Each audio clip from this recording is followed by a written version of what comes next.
Hey there again, my awesome artist, Miss Pelavan here to tell you about an awesome new artist named Piet Mondrian.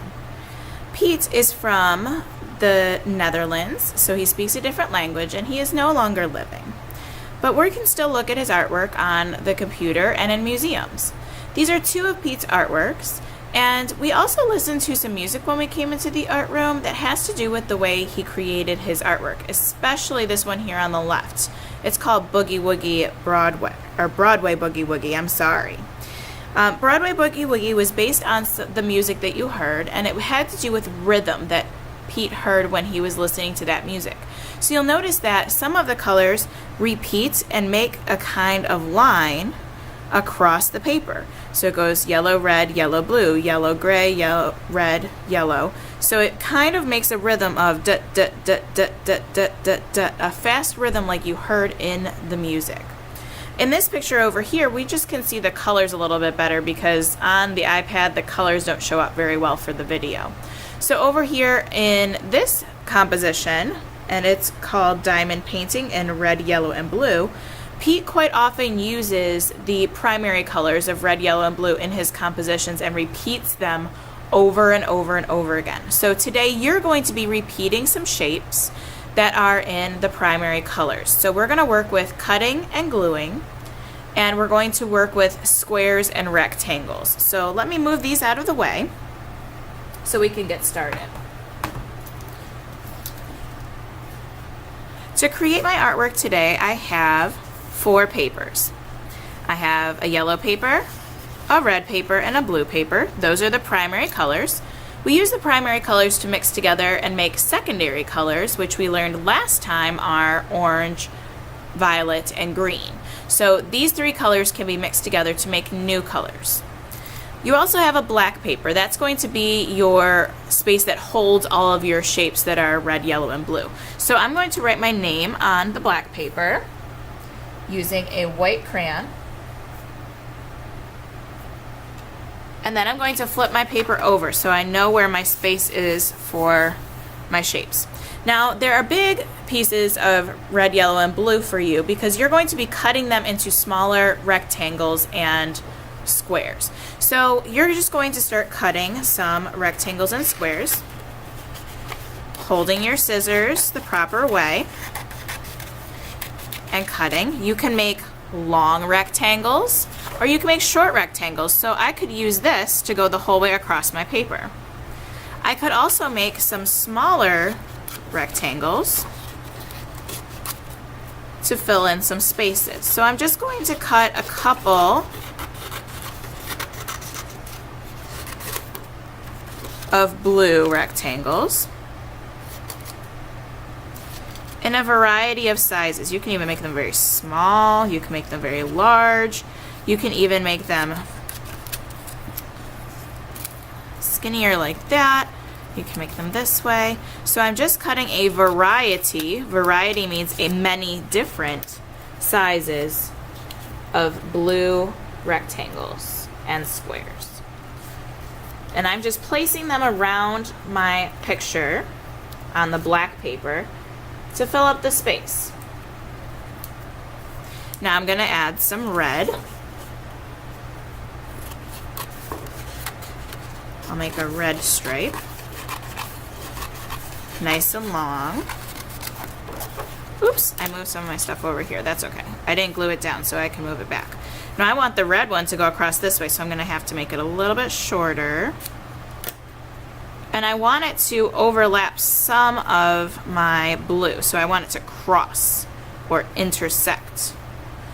I can also use this piece to make some smaller squares and rectangles, and I can lay those on top of the blue pieces, or I can put them in other spaces next to my blue pieces. The focus today is to make many different sizes and shapes of rectangles and squares that you can use for later.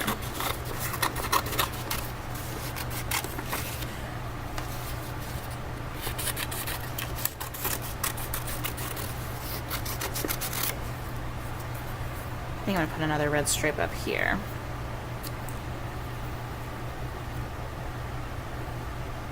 Okay, I think that looks good. I'll save some of my red paper for later because I might want to add some more things in. And I'll use this one for some other places. Make a little tiny square.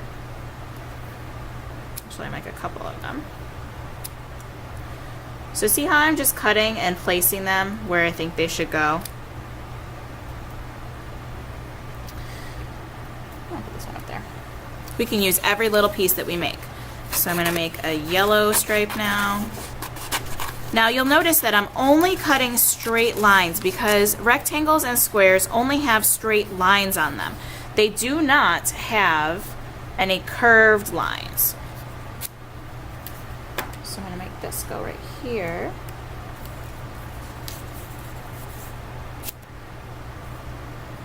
I can put red on top of yellow, I can put yellow on top of red, I can put yellow on top of blue. I'm just trying to fill up the black paper with red, yellow, and blue, just like Piet Mondrian did in his composition, Broadway Boogie Woogie. I'm going to cut some more.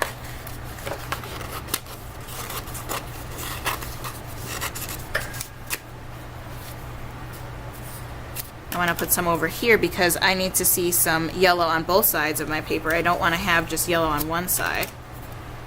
And maybe I'll put this underneath here. Ooh, look at that.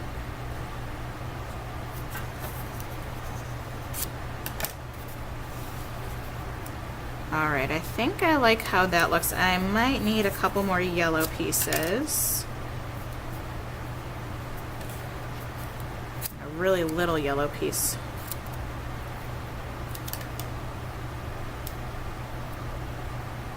Up here. There we go. Alright, so once I have my art laid out, all my pieces are in there and my paper's covered, then I can start gluing. But this can be kind of tricky, so I have to be really careful. So when I'm gluing, I'm going to use the brush glue. If my brush glue is very drippy, like this glue is dripping, I want to brush it on the side of the cup to get a lot of that glue off. I do not need to have a big giant glob of glue.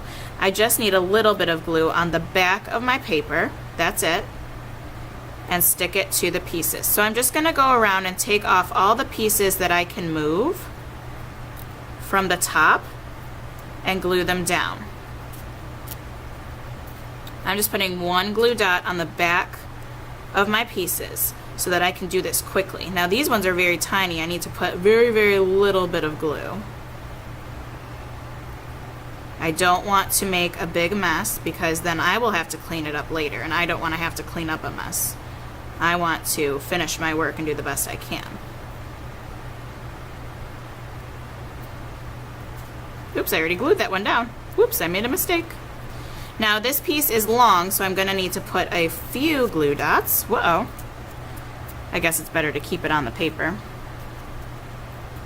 And I'm going to lay it on top of that one. This one I didn't get glued down, so I'm going to glue that one down too.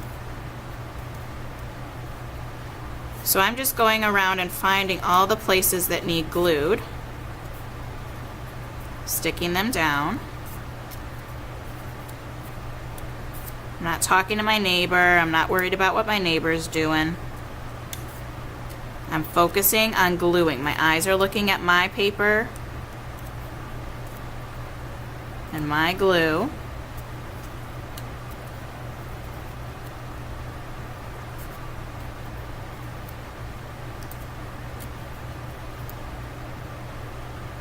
Alright. Glue this one down.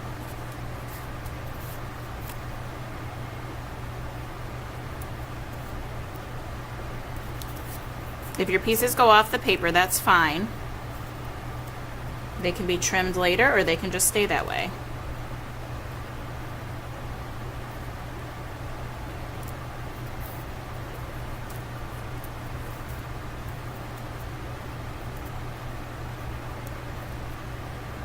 This takes a long time to glue, so remember that when you're working.